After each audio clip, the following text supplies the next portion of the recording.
Frau Ratspräsidentin Gräten. Thank you very much, President, honourable members, Commissioner. I'd like to thank you firstly for the opportunity to engage in this discussion, which I think has been a very useful, very informative discussion on the Stockholm Programme. As I mentioned in my introductory remarks, the programme itself is extremely wide-ranging and very comprehensive in scope, and covers a range of areas: justice, asylum, migration, internal security, external relations. And as many members have pointed out, the Stockholm Programme and all of the aspects and elements of it affect the lives of EU citizens in one way or another, given that it helps to define work in all aspects of justice and home affairs.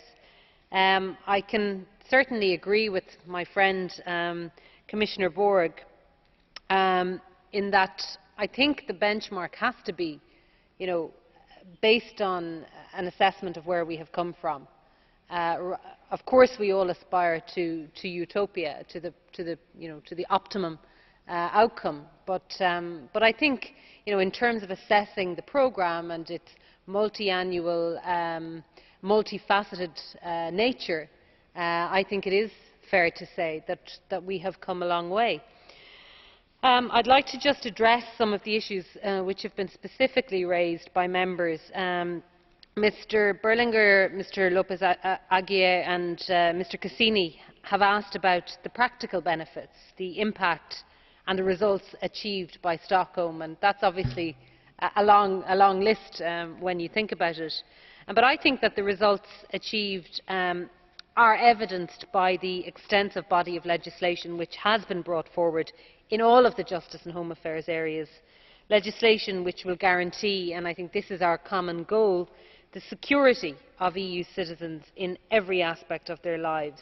Mr Guerrero Salom mentioned the need to focus on values, and I think that when we speak of values, they are very much, the European values are very much the focus and the core of the Stockholm Programme. Ms Wikström mentioned the importance of resettlement programmes, and as you are probably aware, a joint EU resettlement programme was adopted by both Parliament and Council in March of last year in order to ensure that there is a coordinated response to those who require protection. So progress is being made on this very important issue.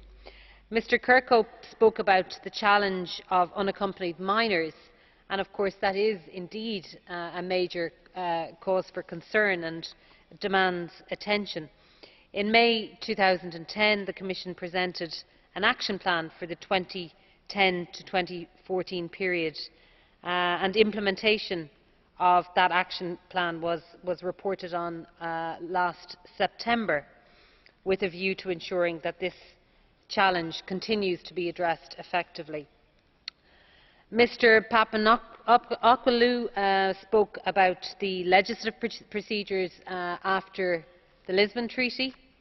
I believe that the process has been greatly improved by the use of the codecision procedure, and I think the Commissioner has also emphasised that point. I think that the full involvement of the Parliament enriches the process and keeps both the Commission and Council on our toes, which is, I think, the desired effect. So I consider it to be a great improvement, although I am sure that there is still work to be done on relations and on cooperation between the three institutions. I think there is always room for improvement, so that is nothing new, and it is not unique to the field of justice and home affairs. Other members asked about the information management strategy. Well, the Commission paper on the European Information Exchange Model was published in December, and it is designed to take stock of how existing cross-border information exchange works today. The Commission's findings from that process are being examined carefully at the moment by Council, and we will revert. Mr Diaz de Mera mentioned the directive on the confiscation and freezing of assets, and he lamented the lack of progress. Well, I think I can say, well, I'm pleased to say that the first trilogue with Parliament is scheduled now for the 28th of May, following the recent vote by the LIBE Committee. So I think, again, there is progress, and I hope that you will see that we have worked very hard over the last number of months to try to ensure that we can progress that and indeed other aspects of the Stockholm Programme, and we are doing so. The programme itself, it ensures that issues which are central to the further development and ongoing protection of the area of freedom and justice are constantly and consistently within our sphere of attention. And I think that really is the benefit of the Stockholm Programme, keeping it on the agenda and keeping us focused on the improvements and the reforms that need to take place. It has certainly ensured continuity through and across various presidencies of the European Union. There is a clear work programme which we cooperate with the Parliament and the Commission from one presidency to another, and again I think that consistency of approach is hugely beneficial. The area of freedom, security and justice, which we have helped define and which we have all worked so hard to achieve and indeed to protect, has benefited greatly from the certainty of the issues that are contained within the programme and, as I said, the consistency of that work programme.